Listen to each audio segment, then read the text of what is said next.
Oh, wow. Hey, back to Sweden and London. This is awesome. And Chicago. Chicago. Chicago. Nice. Beyond the borders. It's awesome. We got Rick and LeGrand. Woody and I here in Portland. All right. Well, and That so is a for everybody, background, Greg. That is a oh yeah, background. yeah. Are we in an ice cave? Bob, no, Bob's in an ice cave. Oh, Greg is in a flower field. That's awesome. Nice. Hey, it's fun to scroll through. All right. Well, and I see Ron. Good to see you, man. And Bill. Hey, Ron. A lot of our workshop compadres in here. Hey. All right.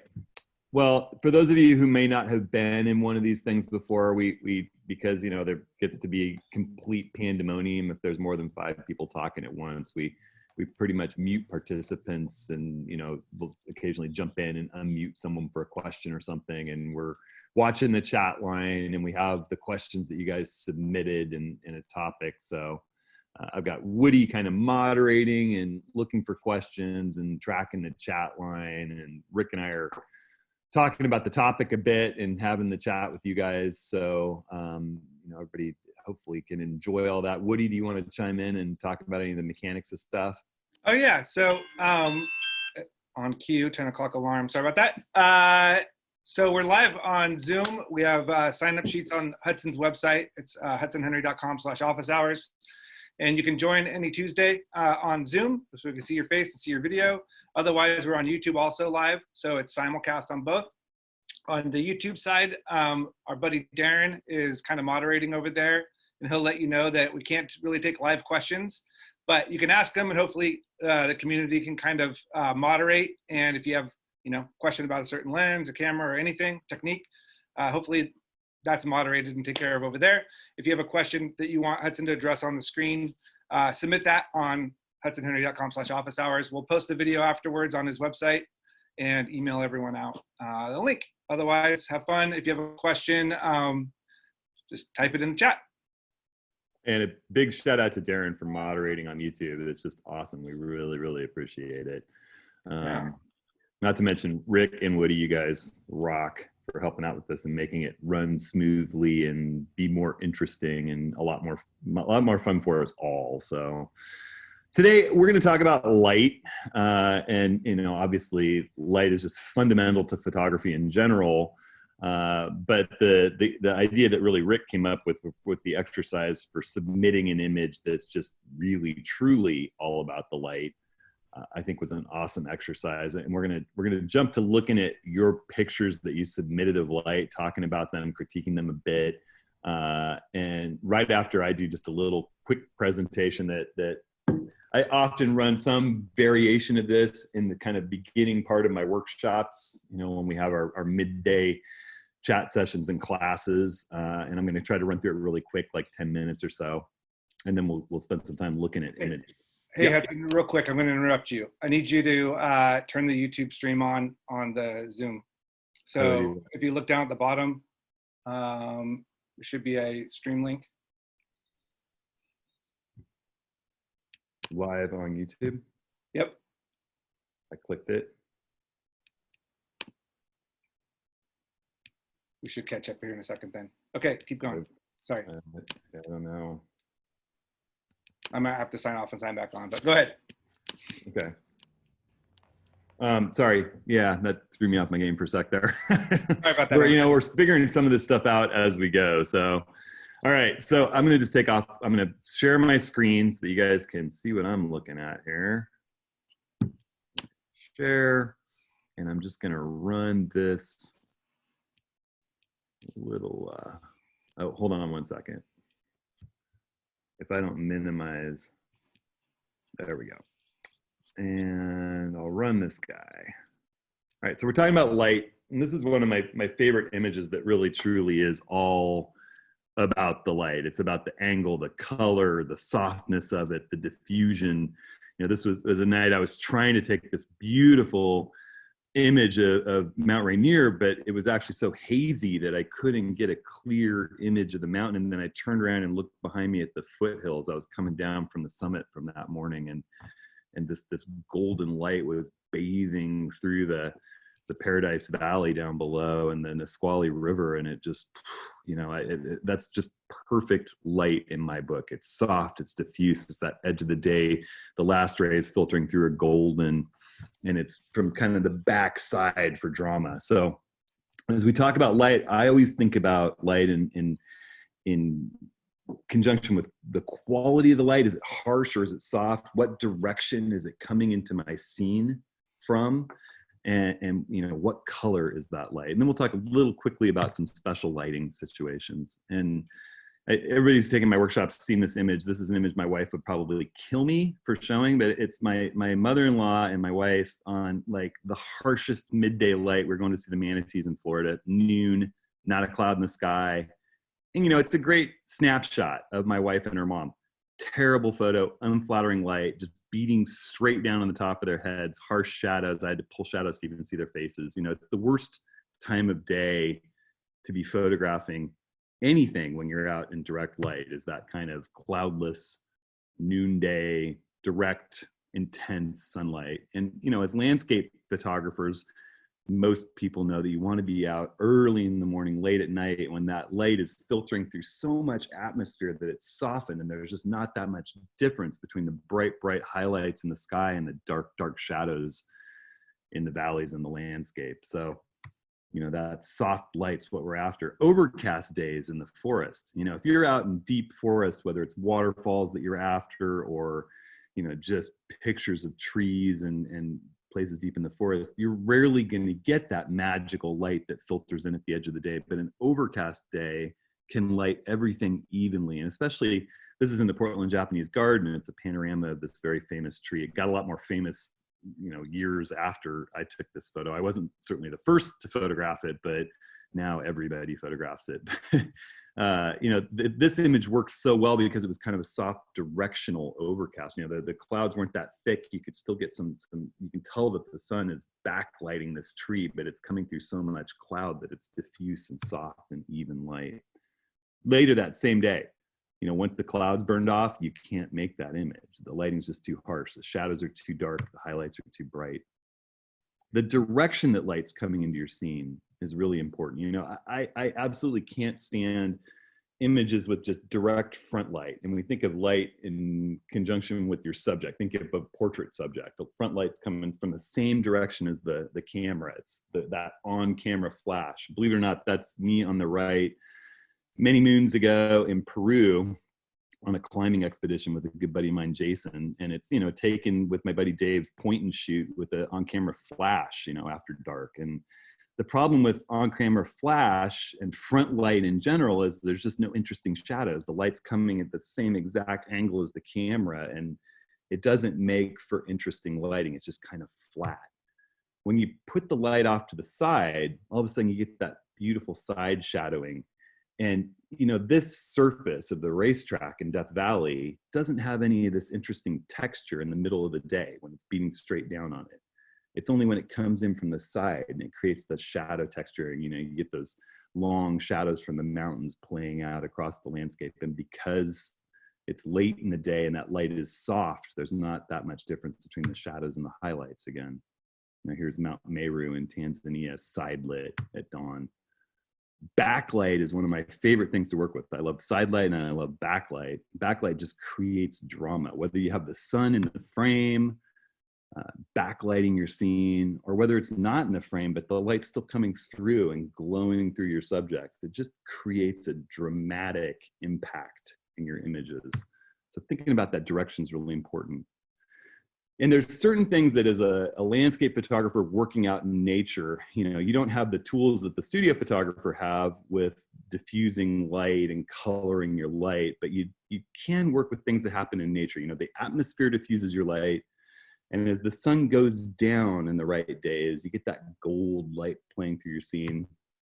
And it's just, wonderful to work with that kind of warm light. And then about an hour, 40 minutes to an hour after sunset, everything turns blue, whether it's a fogged out cloudy day like this day in Rockport, Maine, or whether it's a blue sky. You know, the atmosphere turns blue. Those are the very last rays coming around the corner after the sun sets, or the first rays coming around the corner before the dawn. So blue hour is this reliable thing. Even if you have a fogged out day, I know I had a workshop on the Oregon coast where we really wanted to photograph the shipwreck in Fort Stevens State Park, and we had this just blah, foggy night. It was just gray, and so we stood and told jokes for 40 minutes after the sunset. We couldn't even tell when the sunset was. We were just watching our watches, and sure enough, everything turned blue, and we kind of lit the ship and found something to do with it. Cityscapes at blue hour are just awesome because the city light's generally warm, it's tungsten, and you get that warm blended with the blue. It's just really pleasing for cityscapes. You know, and then artificial light, whether you're creating your own lighting or whether you're working with urban scenes with light moving in different directions, just kind of looking for that interesting light. It's like what we talked about in our exercise today. You know, this image, what caught my eye, this is Day of the Dead in Michoacan. And what caught my eye was the light from the conch shell on that little boy's face leading the parade down the street. This is 11:30 at night in Uruapan, Mexico.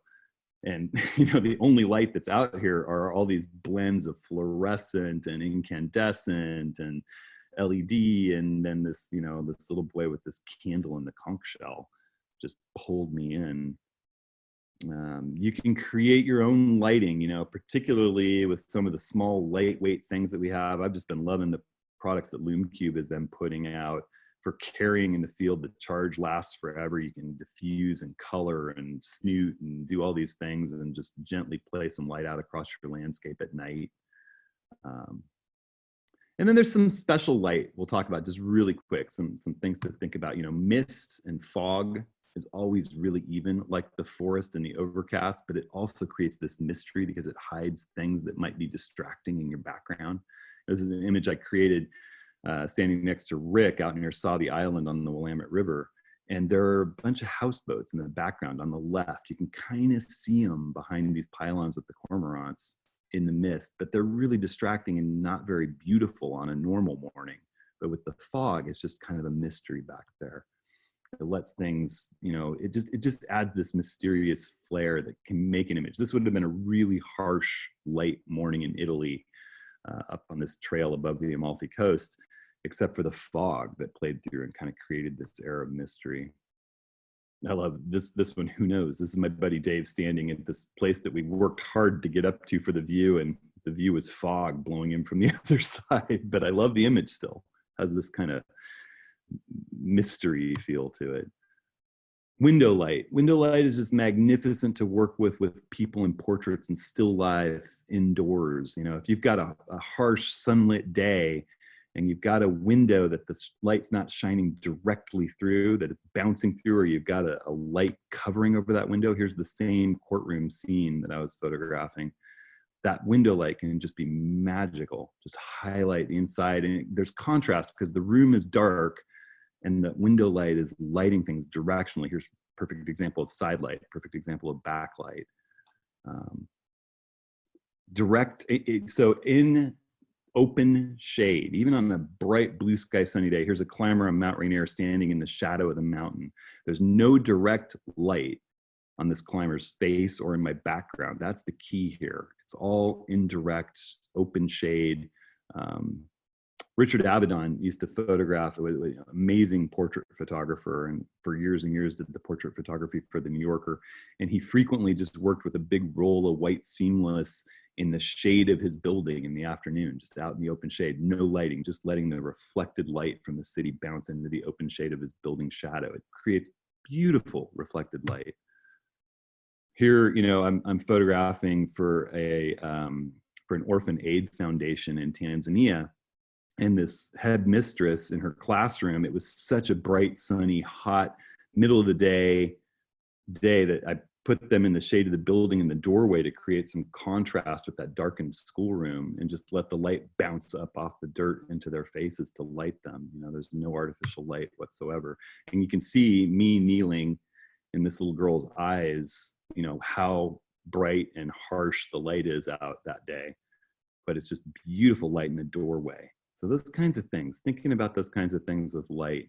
And the last thing I'll talk about really briefly is when you're photographing fireworks or fire or volcanoes, it goes to sort of like a combination between photographing light and sports action. You want to know how long do you want that shutter to be open to capture the amount of motion that's happening in the fire. You're photographing the light, but the light's moving, and you just have to play with different shutter speeds and obviously aperture and ISO to get the exposure right, but you're really worried about how much time am I capturing. For example, this fireworks, I'm pretty sure I photographed this at about either a half a second or a second. Whereas this volcano was throwing a little lava bomb. This is in Italy. This is Stromboli. It was throwing a little lava bomb every few seconds for maybe 15 seconds. It goes off every 5 minutes or so, and so it's a 15-second exposure to capture all those little lava bombs. And you have to kind of dial in, well, what ISO and aperture do I need to get the background exposure right and not blow out the highlights and capture all those little bombs happening in that period. So just some fun stuff with light. Hey, Hudson. Yeah. Woody needs to jump in. There's another problem with the YouTube thing, so he's muted right now. Oh, he's muted.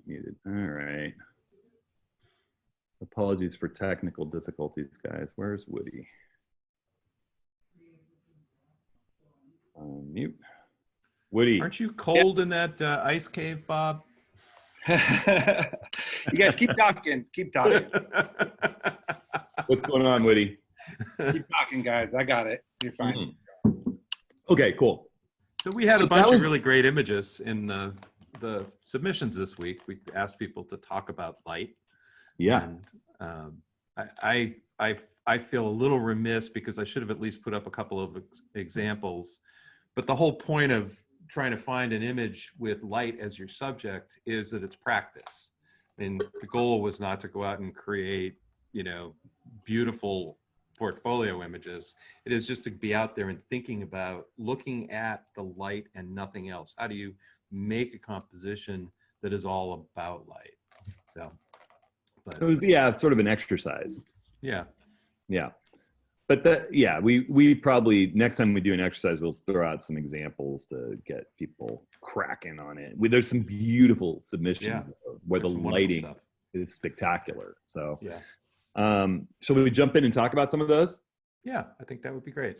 All right. Hey guys, so YouTube's gonna be not possible for me today, so I apologize for that.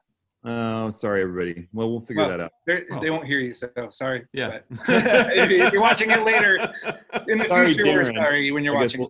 Well, yeah, it's weird because it worked great last week. I can show you why in a bit, but let's do it. It's gonna be a high hurdle right now. All right, gotcha. All right. Well, why don't I share my screen and let's look at some of your images. That seems like the fun thing to do at the moment. So we'll jump in there before we do questions. And here we go. We'll start with Chris. And this is exactly what we're talking about to my mind. I mean, it is about the subject of the leaf, but would this leaf be at all interesting without the backlight?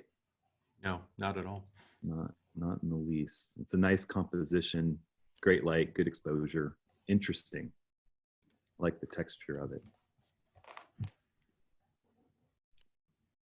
This is a really cool one because there's like two pieces of light that are sort of working together to sort of help with that scene. I love the light shooting up through the trees and then that sort of string of lights taking you down into the background. Yeah, well, and it kind of takes you to the roots of the trees that then pull you to the edge of that light coming down. It's at a nice time. It's that blue hour, sort of the last bit of light there. It's nice. Horsetail Falls from it's like the heart above Horsetail Falls, it looks like. And again, what would this image be without that little heart of light at the top? Yeah. Probably wasn't taken last week, but I don't think so. Nice job, David. Really nice job. And Hakan. This is really, really cool. What a beautiful bit of light in the valley. If this was taken last week, I wish I was there with you. Wow. Those look like birds, huh? Are they birds? Hard to tell. Hard to tell. Yeah. What a beautiful. Big birds if they are. Yeah, maybe they're sheep. I got to get my reading glasses on. It looks windy on the water down below. The kiteboarder in me is wondering about kiteboarding here. Yeah. All right. All right. And this is a really nice portrait of this guy working at his bench. Yeah, this is a lovely environmental portrait. It is a lovely environmental portrait. portrait. Yeah. I don't know that it's about light, but it is a wonderful portrait, and it's well That's lit. That's well lit. Exactly. Yeah. Yeah. Real nice job, Diane. And Dudley, again, spectacular landscape. To me, again, go ahead. That I was going to say that Shaft. cone of light coming out of the ground is like something out of a science fiction movie. It's crazy. I mean, it is wild. Yeah. No, It it is looks like someone absolutely turned on the bat signal there or something. Yeah. Crazy. Jim, that nice moon over the city. And it is about the city lights. Yeah. Yeah. This is a good one. Nice balance to it. This is another one with a shaft of light that just kind of comes on through. Yeah. Heron in the perfect spot there. Yeah. It It's a is. nice That shot. one is definitely about the light. Yeah, it definitely is. I'm wondering about the sun star. Is there a little compositing going on? I wonder. It looks a little bit like a composite, but it does look a little composited, but it's beautiful, and it is about the light. Ron, I really like when you do these soft black and whites, Ron, and the moody. Remember you doing some really wonderful stuff on Mount Rainier. This is it on Maui. This is a lovely light shot.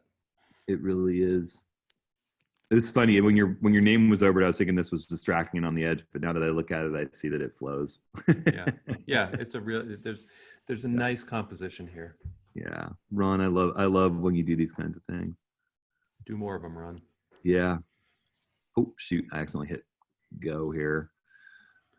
So Dennis, a lovely portrait of the truck. The light's great. To me, it's a bit more about the truck than about the light, but the light is great. It's a really nice portrait of the truck. I would step a couple steps to the left and put the truck where it's more, the tailgate's more over here, so it has the feel like it's going to move into the frame instead of being on the edge about to move out of the frame. To me, that this part of the frame gets kind of wasted in that case. If you shift over and you have your subject with the capability of moving, whether it's an animal, whether it's a vehicle, we talked about this in composition, but if you put it where it has the ability to move into the scene, then your eye follows its potential trajectory and it flows through the frame. In this case, I kind of flow out of the left edge of the frame. I start with the truck and go that way. So there's some help from the clouds pulling. These are gorgeous clouds. Yeah, the longer exposure, Michael, with the Ferris wheels. I don't know. It almost looks like it says creep shop back there. I would shift up a bit on this one. You don't need all of that reflection down in the bottom. No, you could also crop it more panoramic. Yeah, you can also crop it a bit more panoramic. And again, this is the kind of situation where that blue hour can really, really benefit you, because particularly in cities, when you get out in the middle of the night, that whatever atmospherics are happening, the city kind of turns into a fog-like, somewhat color cast reflection in the atmosphere. If you get out there during the blue hour, then you get this kind of royal to midnight blue sky with these colors set out against it, and it really shows off the city lights at blue hour. So, just getting there a bit earlier. And this is Rebecca. This is definitely a good example of a study in light and just pattern. And Rebecca, I like a lot of these these square composition sort of abstracts. I've seen you do this in workshops too, and I've really enjoyed it. I think that in this case, I just work to make sure that the foreground's sharp. What do you think, Rick? Yeah. Yeah. Yeah, and I'd like this is another one where I'd like a little more above Yeah. the horizon. Bit I more love sky. those mountains off in the distance. Yeah. That is beautiful. Mm-hmm. Yeah, and almost maybe a step to the left and a slight tilt up would be really beneficial. So you keep this in there, but have a little bit more of these mountains coming into the frame. Maybe just, you know, bring this little guy over here. Another nice gem that, when I tap, it accidentally shifts on. Great shaft of light. And again, you know, this one's a good example of all about the light. Now, I would urge you, when you've got such a hot spot in the sky, to bracket and make sure you're able to not blow out the brightest highlight in the scene by bracketing and maybe capturing one on the meter and one 3 stops underexposed.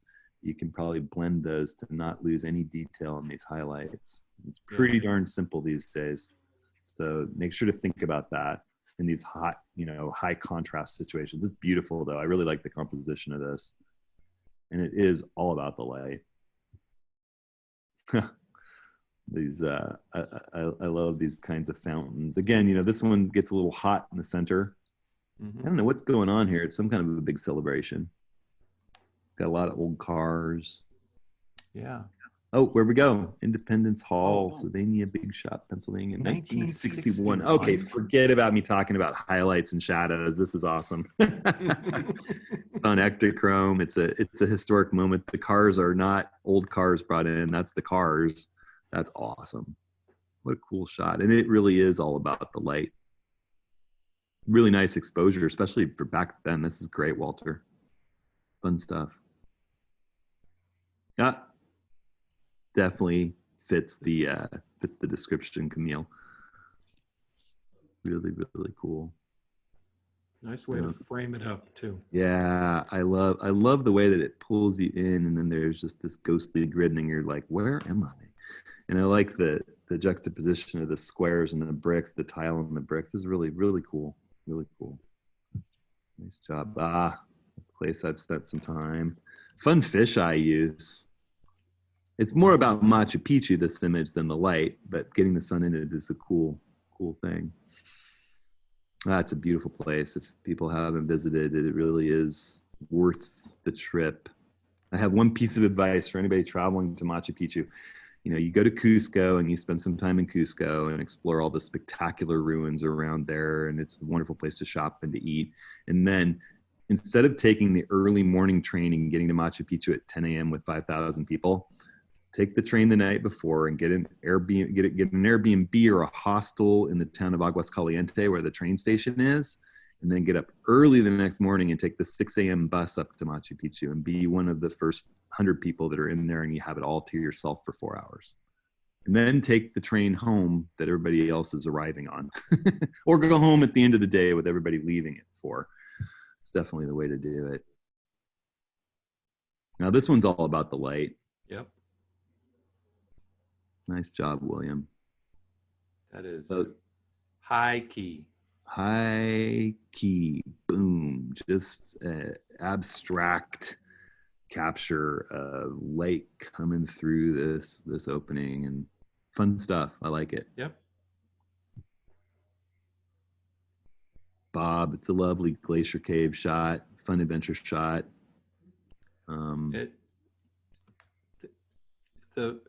Is that your wife, Bob, who's in the shot? I think you said it was. That makes the shot. Oh yeah. That and the little raft. Sort of. God, it's a beautiful, beautiful shot, Bob. It is a beautiful shot. Oh, it's a composite. Oh, okay. Well, it's a nice composite. Yeah, very nice composite. Was the raft there? Curious about that. Yeah. Wow. I would back off the saturation on this one a little bit. Beautiful sky. And I love the ship back there, silhouette. Nice time to be out photographing. Good job, Mike. This is Charlie working with the 500. Definitely, definitely doing the exercise, finding something that's all about the light. I like the backlit little bit of moss growing here. Yep. Out of focus details. Light and shadow in the forests. I like the structure of the tree. Again, then you take the same shot or something similar of this tree on an overcast day when everything's lit evenly. And it's like the difference between those two Japanese maple shots that I showed earlier. Yeah.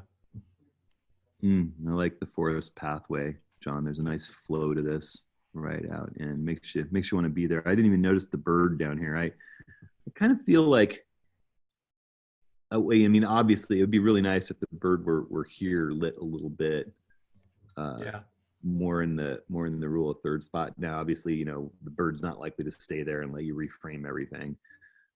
It's a little close to the edge and dead in the middle for me in the frame. I love the image, and without the bird, I like the image. Yeah. So I might be inclined to just, believe it or not, zap the bird.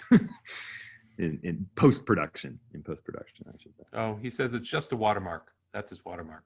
Oh, that's your watermark. Oh, well, I sort of, as a rule, I generally don't watermark because I find them distracting. So there's the example. And I think people can get rid of them so easily these days with the clone tool and the perfect eraser brushes and everything else that I don't know that they do that much, but I like the image. I like it better without the bird. So speaking of birds, let's jump back. Ken, this is fun. Definitely all about. I would just make sure that the face of the bird is in focus. I love that purple blue modeling in the background, though. That's really nice, and it's probably just coming from the light coming out of the bird. It's cool. Yeah, that's what it looks like. Yeah, it's fun. It's very cool. Yeah, very all about the bird. Maybe just a little bit narrowed aperture to just get the tail and nose of the bird in focus. Yeah, it's fun. I love way to use the harsh light. I love the sunglasses on the dude. David does some spectacular street photography. Just wonderful.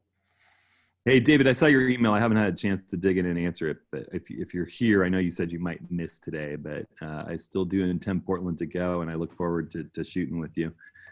David does some beautiful street work, and this one is really all about the light. I love it. The sunglasses are so cool. Sometimes you got harsh light, and you got to figure out a way to make it work. Yeah. This one does. It's a beautiful shot. It is. The simplicity of it. Yep. You know how you find this shot? You look for the shadow and you stand in it. Yeah. Yeah, nice job, Ralph. A really nice job, Ralph. That's a beautiful composition. Really nice processing, too. Yeah.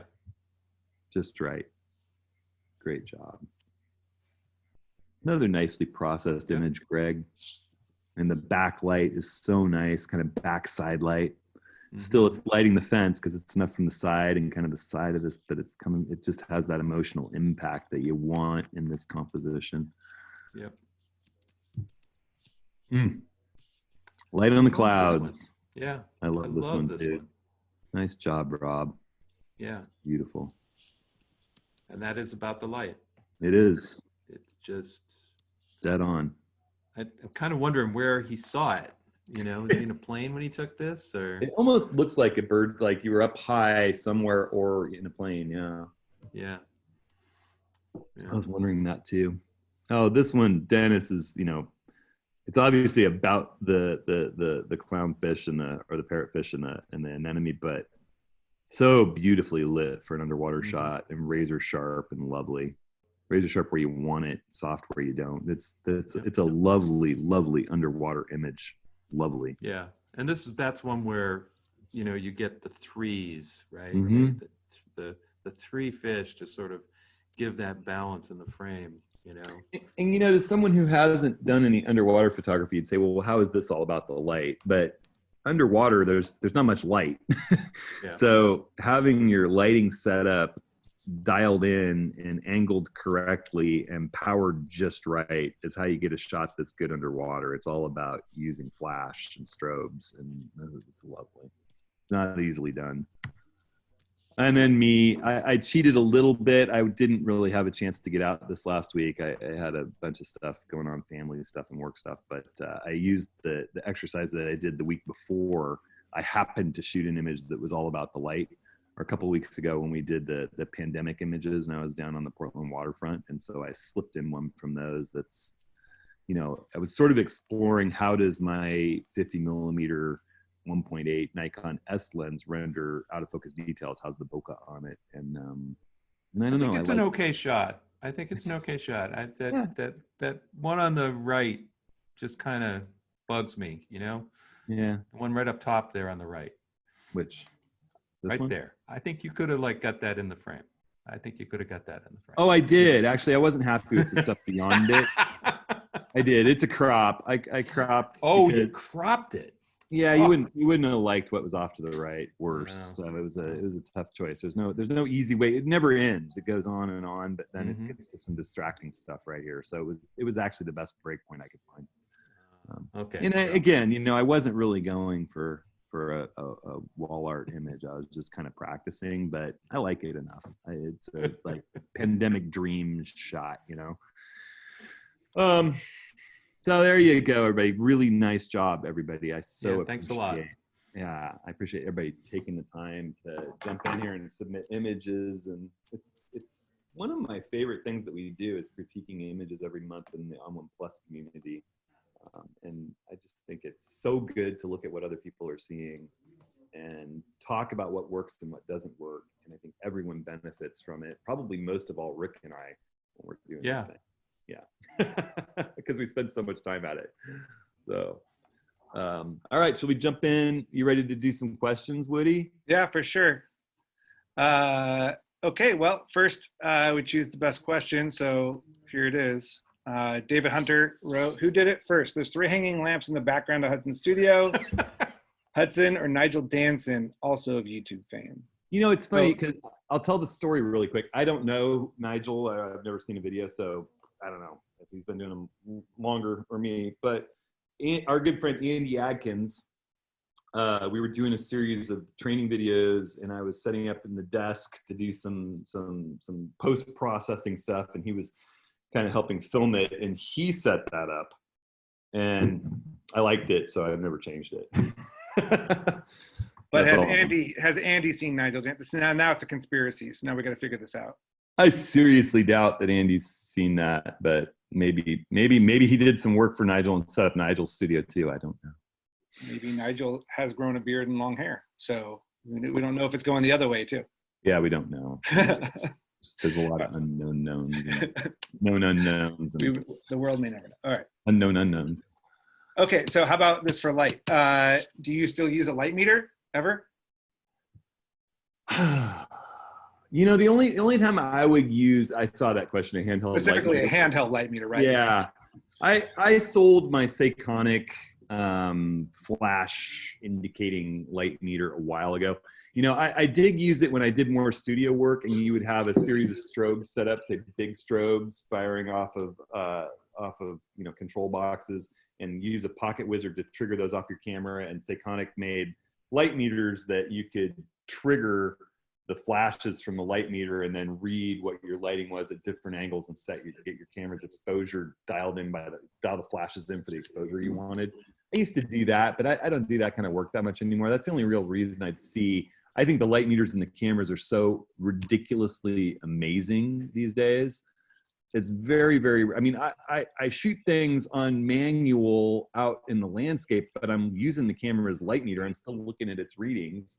And I may choose to underexpose a little bit because I want to, or overexpose a little bit because I want to. But, if I'm running around handheld and changing light conditions, I'm almost always in either aperture priority for landscape-like work if motion's not a big deal, or shutter priority if I'm really worried about how fast my shutter speed is to freeze or blur motion. And then I bracket for high contrast, but I let the camera figure the exposure out. I do some double checking, but it's been years since I've found the camera being wrong. They have really sophisticated light meters since then. Yeah, they're amazing today. I still have my old Gosson light meter. Luma Pro? Yep. but it's sitting in a bag with my medium format landscape camera. You know, I might have one of those Luma Pros in with my medium format landscape camera too. I forgot about that. Yeah, that would be the only reason. Although the last time I shot film, I actually used my digital camera's light meter to sort of dial stuff in, just because it's so good. I would trust it more. I would trust it more. Yeah. How about a color meter? Gary wants to know a color meter to help balance the light. No, you know, with a color meter, if you're really worried about accurate color, you just whip out your color checker. I mean, I've got one in the bag all the time. They have a. The color checker is a great sort of, what is it like $59 or $109? It is so useful. Bam! You just put that in your scene and shoot it, and then white balance to that card. If you shoot a bunch of shots, the same thing. Just sync your white balance. Done. Yeah. There's also this one from X-Rad I really love, because if you open it one way, it's just a neutral gray card, and if you open it the other way, it's the full-on color checker that you can create a custom LUT from in their software using either Lightroom or OM1. It's pretty awesome. Yeah. And it's, you know, weighs nothing, tiny, fits in with my memory card wallet. Right on. Okay, so you talked about Kodachrome or a film image that somebody had earlier. Oh, there was a question from David. Oh, that's right, the Ektachrome shot. Yeah. Yeah, he wanted to know, was there a best way to emulate film types in digital raw files, especially Kodachrome? So I've actually done a fair amount of digging over the years about film simulations. There's a bunch of people out there who do some good stuff, and I'll post a list. There's a company called Mastin Labs that doesn't do a lot of film presets, but they're really good. You know, they're scanning the film, they're doing tests, and they're building curves and things like that off of those. Another guy, Gavin Seam, S-E-I-M, he does have a Kodachrome set and a silver set for black and white effects, which is really kind of cool. Another guy, Gavin Gow, he's a British dude. He has a Kodachrome set of presets and a crazy amount of resources on his website about Kodachrome. One of the problems about what? They for Lightroom presets? Yeah, all of these are for Lightroom, or some for Capture One as well, or ACR, Camera Raw, if you're using Photoshop and Bridge. Sure. You know, one of the things about Kodachrome is there are actually 4 or 5 different emulsions over the years that it changed. And so some of it is, which Kodachrome do you really want to emulate? Then you've got On One and Alien Skin Exposure, which both sort of have film presets. Exposure really was created as a film emulation plugin for Photoshop years ago. And it was pretty amazing. So was Silver Effects Pro. No, that is a different product. That was the This but I mean, in that old but awesome category. Yeah, but they didn't do as much with straight film emulations. Okay. But anyway, there's a bunch out there. I've used some of them. I definitely recommend Gavin Seam and Mastin Labs for stuff. The other stuff looks interesting. You know, remember your mileage will vary, right? Because you can't quite emulate it. You get that look, but and then Visco, for a long time, they built their stuff off of film looks. Right. As far as I know, they did not actually scan and do real sort of technical recreations of the film like some of these other guys have done. So I just posting this list in the chat, and you can at least sort of see that stuff and have some links.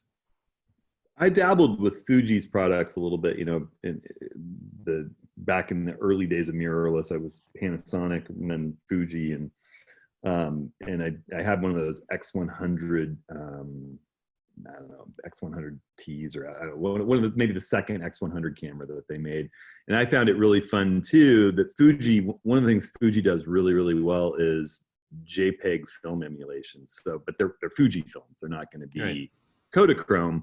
But if there's any Fuji film or emulsions that you really liked, it's fun to just pick up a Fuji camera and play with it. And in its JPEG mode, you'll find yourself loving the JPEGs that they rendered. Yeah. They really did a masterful job of emulating their old black and white and color emulsions. I mean, they had Provia and Velvia, and, you know, it was just, I was blown away with how fun that particular aspect of that camera was. I liked the JPEGs out of it a lot. All right. We have a question about in-camera exposure settings. It's Camille asks, how far to adjust the in-camera exposure settings, shutter speed, aperture, ISO, before relying on post-processing? That's kind of a, so I think about capturing exposure, you know, you're sort of looking at your histogram, right? I mean, if you want black shadows in your scene, underexposing some is fine, but you're wanting a nice spread of tone to where you've got some data in the highlights, you know, over in that sort of right quarter of your histogram. All the way on the right side of your histogram is pure white. All the way on the left is pure black. If you've got a scene that's really, really, really high contrast, I mean, I'm a huge advocate of bracketing. You know, make sure that you bracket. I like often with the light meters that I work with in my Nikon cameras, I find myself shooting on the light meter because the camera does a really good job of protecting the highlights and making sure that they're not blown out. And then, of capturing all the shadow detail that I want. It doesn't want to throw away shadow detail. And then I capture one image that's 3 stops underexposed to make sure that I preserve that highlight detail without losing it. But then I'll look at the histogram and say, you know, oh, am I still losing highlights? I mean, these days I rarely do because there's so much dynamic range in my sensor. But if I was, I'd take another shot, 3 more stops underexposed. You know, if the shadows are really blocked up on the left, I might overexpose a frame. You're just looking to make sure that the scene that you've captured, you know, and this is another good reason to have a tripod, is got all the data from the shadows to the highlights, and the histogram is going to tell that story for you. Then it's easy to blend and work with in Photoshop. How would you respond to that, Rick? I would respond the same way. I think one of the best tools you can have out in the field is the histogram. Yeah. You know, on almost every modern camera today, when you go to view an image that you've shot, you can view the histogram. A lot of them even let you see the red, green, and blue channels. Yeah. So you can see, are all the channels blown out, or, you know, don't have enough data, or is it just one? And don't anyone expect that you're going to get all the red channel when you have the sun in the frame. You know, we're not going to get every level of detail in the disk of the sun. There's going to be a blown out bit of highlights, specular highlights in city streets and street lights at night. They're going to be a little blown out. Yeah. It's not the biggest of deals. You know, think about the scene that you're photographing, and you know, you could do an endless series of bracketing to try to get every level of detail in this tiny disk of the sun that's in your frame. You know, don't go crazy, but I try to make sure I get all the tone that I can. And yeah, you want to get as much in the field as you possibly can, so that the post-production work you do helps your image. You're not necessarily trying to save things that you couldn't get in the field. Yeah. Yeah. And I would be a big advocate, if this stuff sounds like, you know, if you haven't practiced this yet, use the tripod. Tripod's going to be your great friend, a nice stable tripod, and then you can play with this bracketing stuff and nothing's moving and you're rock solid. When you get really confident with that, well, then you can be out in the field and you go, oh, this is a pretty high contrast scene. I'm going to flip to bracketing and then use burst mode. And I'm going to hold really still, and you'll be able to blend those images just fine. But it's more of an advanced technique. It's like you instantly know, the more you do this work in the field and process it quickly afterwards and relate what's happening in your processing to your field work, then the more it's all going to just kind of flow as one holistic thing. One informs the other. So, and next week we're talking about raw processing. So this is a nice lead in. Right. So I just posted that link. So anybody that wants to register for next week early, it's live. So it's just the same link. office hours. So feel free to jump on and register if you want to. And we'll talk about raw processing. That's just that intake processing. We're not talking about finished processing for that final look or, localized editing and all that kind. We're talking about getting the rough tone and color right in your image to be the base for starting off in that next direction. Right. All right, next question. So we got a couple gear questions. We'll start it off with the general one. Gary asked, he's been working in film and television his whole life, and so do you offer a 12-step program for his gear addiction now that he's retired to digital photography?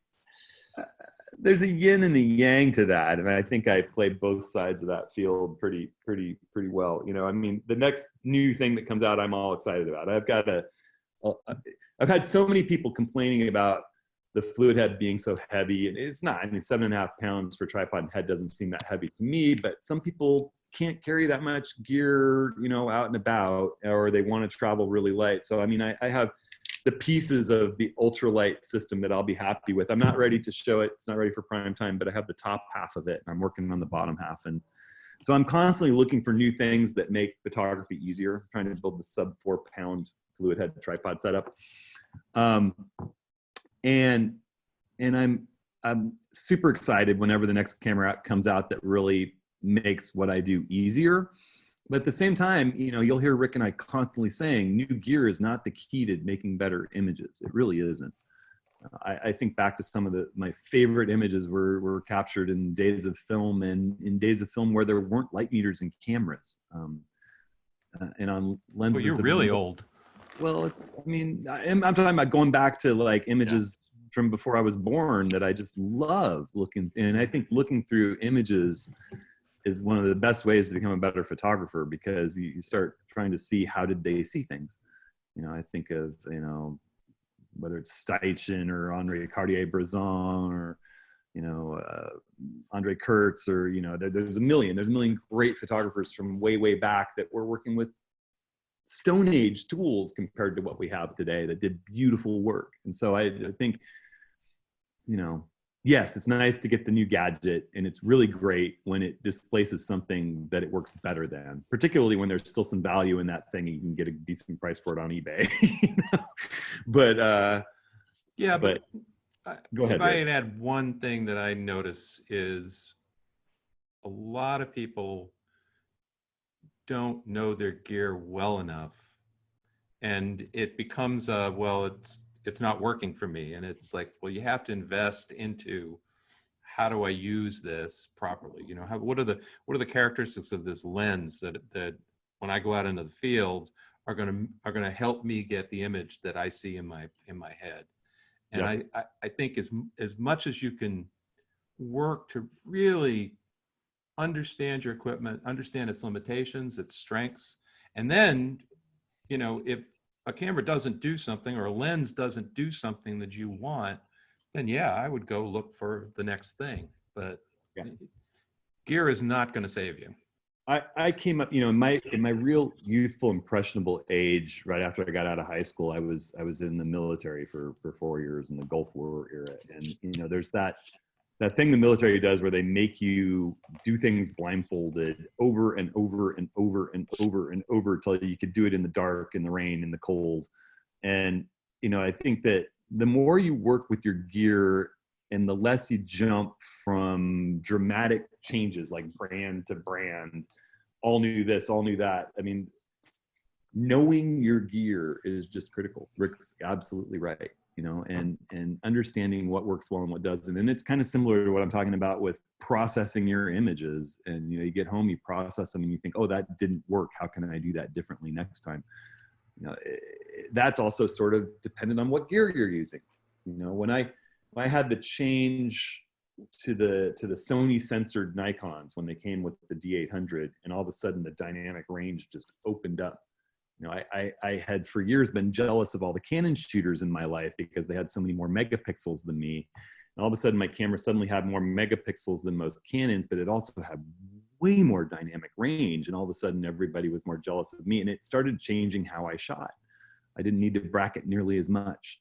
And you start slowly shifting and figuring out, what does this new tool enable me to do? And you start moving off the island of your old experience into the new, but it takes time. So, spending time with your gear and understanding it instead of jumping to the next new thing is important. I know that you're also big on organizing your gear. And so Charlie wanted to know, how do you have your gear organized at your studio? So I kind of keep my kit that I could grab and go in my backpack and my f-stop Talopa bag, which holds most of my stuff. I got a 70 to 200 and a 1.4 teleconverter and a 24 to 70s usually on my camera, and a 14 to 30, and all the filters and attachments I'd need, in a lightweight Lume Cube light kit, and cleaning gear and all that. If something, hey, this amazing thing's happened, I could grab the bag and be out the door with a tripod. The long lenses and stuff I keep in a rolling think tank travel bag. Just, I can swap things in and out. And older gear that I'm kind of considering getting rid of, like my D850 and my 14 to 24, and things that I can't quite sell yet, but I probably should. I've gotten in a big f-stop internal camera unit on my shelf. I kind of have things organized by, how likely am I to use them and how close are they to hand. But I keep a basic kit from 14 on full frame to what's 1.4 times 200, it's 280 ready to go. Cool. Okay. See a couple longer questions here. One about On1. This is from William. It says, what is your preferred export setting to share on screen in the area of image type and sharpen? Not sure if I understand that, but even though I love On1, because I don't care for the Lightroom catalog, I find that for Lightroom's export, using screen and medium or high sharpening, depending on the image. I usually, in Lightroom and On1, I tend to use standard or medium for the screen. If I'm doing it for screen, JPEG, 70 or 80% quality, sRGB color space, and that's just my go-to. I don't usually deviate from that. I'm more careful about an image that I'm exporting to print, and checking it and looking at it, making sure everything's dialed. When it goes out to the to the web, I have no control over what device people are looking at my images on. I don't know if they're on some 80s vintage CRT with an orange hue to it, or whether they're on a Samsung Galaxy S1 phone, and who knows what people are looking at my images on screen on. So they're going to look pretty good. I don't want it to be glaringly awful. I'm probably just going to run through and look at them after I've exported them quick before I send them out to make sure there's no glaring fault that I made a mistake. But I don't worry too much. They're just kind of throwaway images to me if they're going out over email or social. Rick?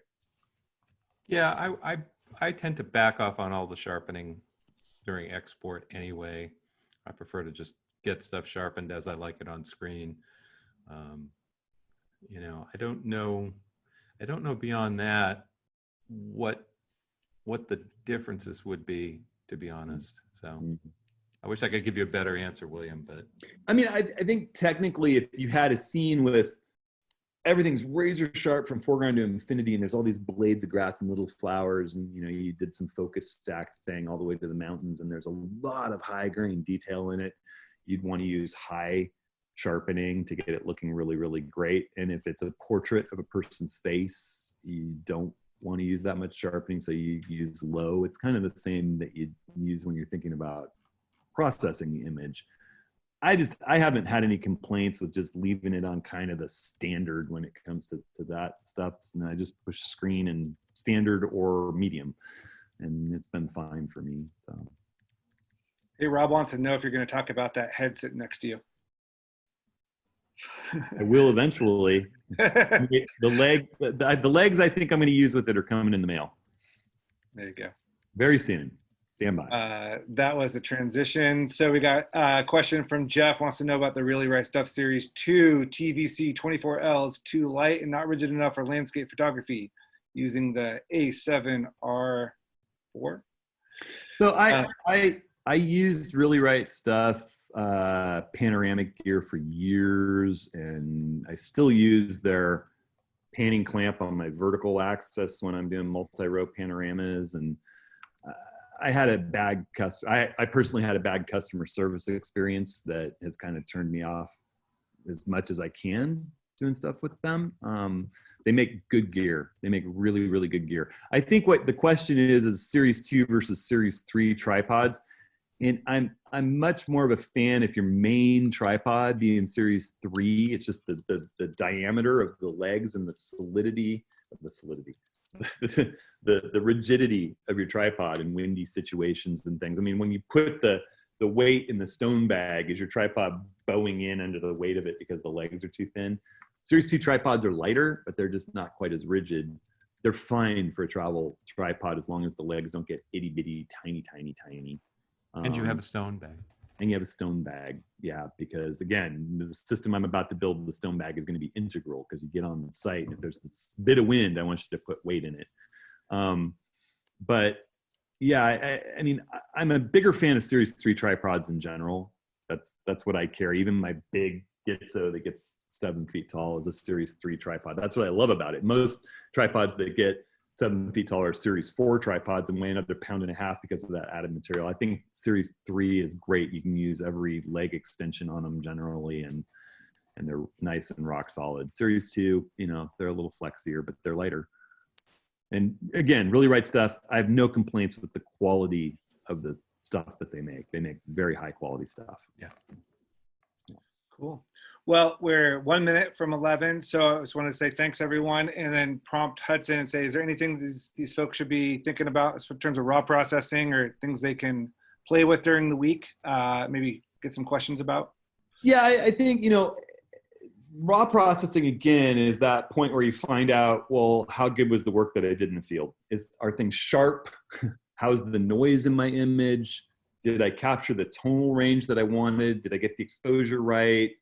How do I sort of parse out those tones where like I'm increasing shadows, decreasing shadows? We're going to talk about ways to think about the basics of raw processing, and everybody's style and look should be a little bit different. It should be tailored to what you like, but I'd love to see you sign up with questions that you have, and they can relate to capture for you know, how are you capturing to get the best raw processing potential? And we can talk about doing some light, say, I said not so much local adjustments. I'm going to talk about it in both OM1 and Lightroom.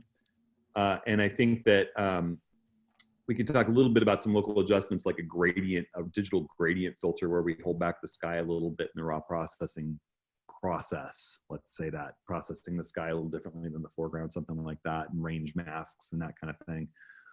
If you don't know what that is, I'll show you. Yeah, I just think questions that you have about getting that image toned in the right way just before you ever start thinking about colorizing and dynamic contrast and vignettes and black and white conversions and those kinds of things. That's more finish editing. We're talking about just getting the basics dialed in, and I'd love to have questions about that. You know, I don't know that I want a bunch of questions about Capture One for Capture One users, because I have really limited use with Capture One. It's more, you know, I think our crowd's mainly Lightroom and OM1, and those I'm willing to talk about all day long, and Rick is too. So Rick, you have anything to put in there? No, I mean, and Capture One is relatively close. I mean, yeah, you know, we're all talking about the same things, about checking highlights, shadows, midtones, white point, black point, yeah, you know, all that sort of stuff. So I just mean no Capture One specific questions, Yeah. since it's not something I use on a daily basis. It's not going to be easy for me to answer. So cool. But I mean, again, I think that Rick's exactly right. The sliders are pretty much labeled the same, and you do the same thing with them, and the tools are identical. So the overarching stuff that we talk about is going to be relevant. Cool. All right. Thanks, everyone. Everybody's looking stern out there. Everyone, yeah, there's a stern look on a lot of faces. All right, Ron, that's it. Stand down. Stand down. Oh, I see Al. I didn't see you earlier, Al. It's good to see you there too. Oh my gosh, whole gang out here. Good to see everybody. Bill, I love the beard, really do. Oh, Is that David? I see David. I think I do. All right. Well, hey, everybody. I appreciate all of you joining in and having this discussion. And I look forward to seeing you next week. And thanks so much to Rick and to Woody and to Darren. And Darren, next week we'll have the YouTube crowd joined in and working into, I don't know exactly what went on. Woody and I can talk about that later. Oh, I know. It was terrible. I know you do. All right. We'll see all you guys later. Thanks so much, guys. everybody. Bye. Bye.